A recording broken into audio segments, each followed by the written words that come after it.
Welcome to my channel, where your adventure into the future starts right now.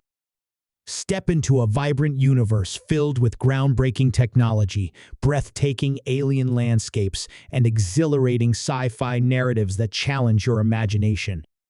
From daring explorations of distant galaxies to haunting journeys through dystopian societies, we uncover the most captivating stories and innovative ideas that will shape the world of tomorrow.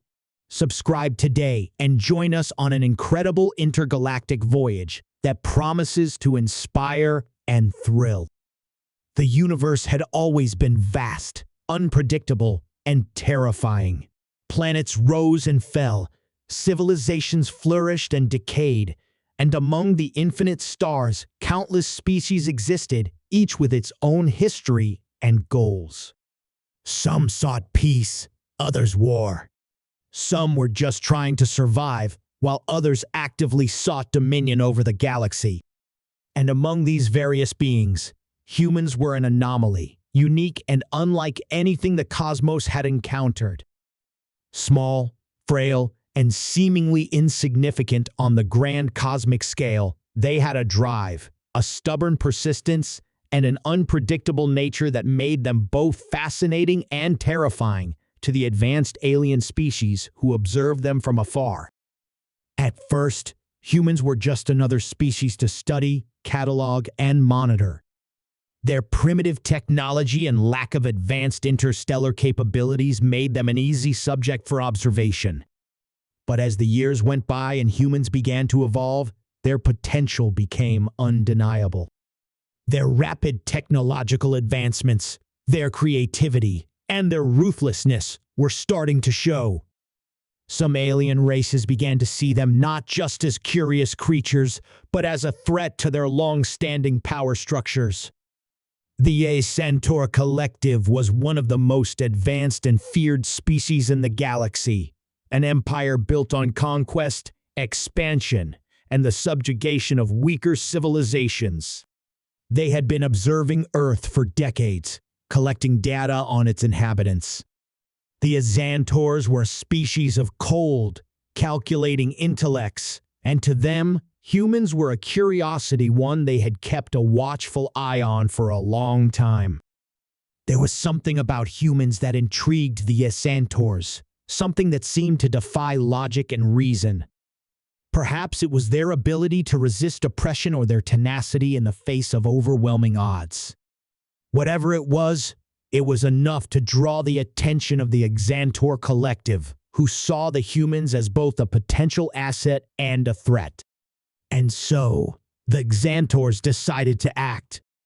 They would capture a human, a representative of the species, and study them closely. They would learn what made humans tick, what drove them to resist, what pushed them to survive against impossible odds. But they didn't just want to capture a human, they wanted to break them. They wanted to understand the depths of human will and pain, to push a human to the brink of despair and death and see how they would respond. This was not just an experiment, it was a test. Their choice was a young girl, just 16 years old, whose name was Emily. She was an ordinary human by most standards, living in a small suburban town on Earth. She had no special training, no military background, no particular talents that would set her apart from any other human. But to the Xantors, it didn't matter. She was human, and that was enough. They abducted her one night while she was walking home from school, pulling her from the streets of her quiet town and whisking her away into the cold depths of space. The Azantor's ship was enormous, its metallic surface sleek and reflective, its interior a maze of sterile corridors and containment cells. Emily woke up in a small, cold, dimly lit room. The air was thick with a strange, unfamiliar scent, and her body felt heavy, as if gravity itself had changed. She struggled to sit up, panic rising in her chest, but then she remembered. She remembered the flash of light, The disorienting sensation of being pulled through space and the crushing realization that she was alone, somewhere far from home. She wasn't on Earth anymore. She tried to scream, but no sound came from her mouth. Her throat was dry, and when she looked down, she saw that her hands were bound tightly to a cold metal chair. Her heart pounded in her chest as she fought against the restraints, but they didn't give. The door to the small chamber opened, and a figure stepped in. Emily's eyes widened as she saw the creature. It was tall, humanoid, but its features were unlike anything she had ever seen before. Its skin was a pale, sickly gray, and its eyes were large, black, and soulless, shining with an intelligence that was both alien and terrifying. It wore a dark, tight-fitting suit, and its movements were deliberate, calculated, like a predator preparing to strike. The creature spoke in a language Emily didn't understand, its voice deep and cold, echoing in the small room. Emily didn't respond. She couldn't. She was too frightened, too disoriented to comprehend what was happening. She had no idea what this creature wanted or what was going to happen next. All she knew was that she was no longer on Earth and that her life, as she knew it, had just ended. The creature seemed to understand her silence. It approached her slowly, its long, bony fingers reaching out to touch her face. Emily recoiled, fear surging through her body, but the creature's grip tightened, forcing her to stay still. She could feel the coldness of its touch, the unnatural chill that seemed to seep into her skin. Over the next few hours, they did not speak. The creature simply observed her, its black eyes never leaving her face. Emily had no idea what was happening, but she could feel the dread building inside her, a gnawing feeling that something terrible was coming. Then, the torturing began. It started with the pain. The creature didn't use physical force at first. It seemed to have some kind of device, an alien technology that could induce intense sensations of pain without causing any lasting injury. At first, it was a sharp sting in her head, then her chest, then her limbs. The pain was unlike anything she had ever experienced. It was as if her body was being torn apart from the inside out, each nerve ending alight with agony. But as the hours passed, the pain grew worse. It was as if the creature was experimenting with different kinds of pain, trying to find the most effective method of breaking her spirit. It felt like she was burning from the inside, like her blood was boiling in her veins. Emily screamed and cried, her body writhing in the chair, but the creature remained silent, watching her with detached curiosity. Emily couldn't keep track of time. How long had it been? Hours, days? The pain blurred her sense of reality, distorting her perception of time and space. It felt like she had been trapped in that room for an eternity, but no matter how much she begged, no matter how much she screamed for mercy, the creature did not stop. Her body began to fail her. The pain was overwhelming, too much for her frail human body to endure. She could feel herself slipping, losing consciousness, her breath shallow and ragged. She had no idea how much more she could take. She wanted to escape, to wake up from this nightmare, but there was no escape. There was only pain, darkness, and the cold, calculating eyes of her tormentor.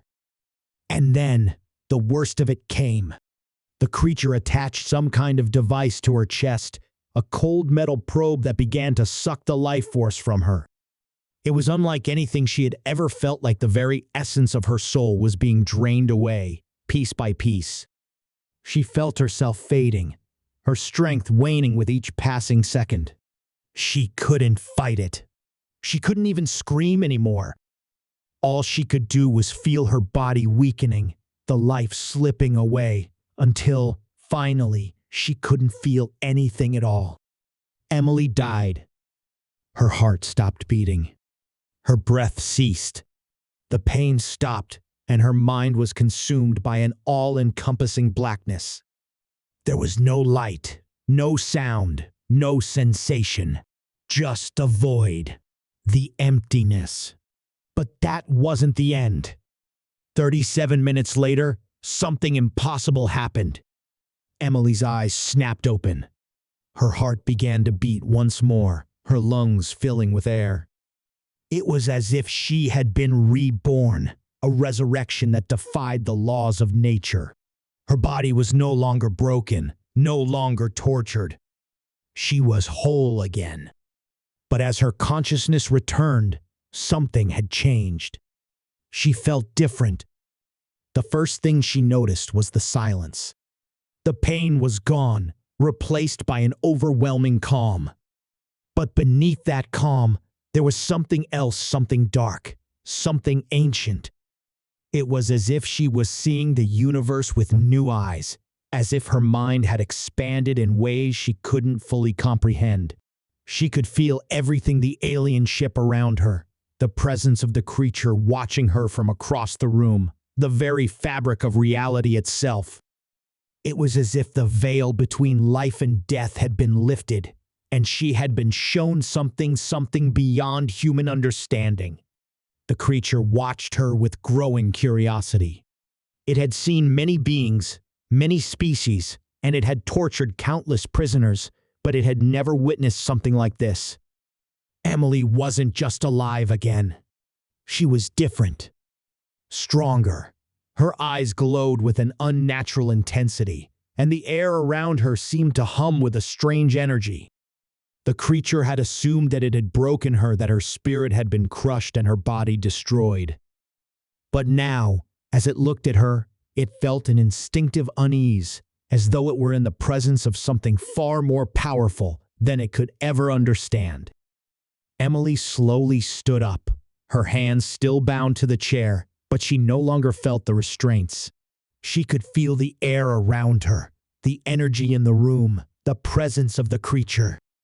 And she felt something else, a deep, primal urge to fight back. The creature took a step forward, its voice cold and calculating, but it faltered when Emily's eyes met its. There was no fear in her gaze, only an unrelenting resolve. She wasn't the same girl who had been tortured just an hour ago. She had become something else. And with a single thought, she broke free from the restraints. The creature recoiled, but Emily was already moving. Her body moved with a speed and grace that the creature could never have anticipated. In a flash, she was in front of it, her hands grabbing its throat, her strength far beyond human limits. The creature struggled, but it was too late. Emily had tapped into something ancient, something powerful, and she was no longer a victim. She was a force of nature, something the Exantor had never bargained for. As the creature's life drained away under her grip, Emily's mind buzzed with the knowledge that this was only the beginning. The galaxy would come to know that humans were not to be underestimated. Not now, not ever. She was not just a survivor. She was a force that had been awakened, and nothing would stop her from taking back what was hers. The universe had just learned a hard truth. Torturing a human had consequences. The consequences were her, and she was no longer bound by the rules of life and death.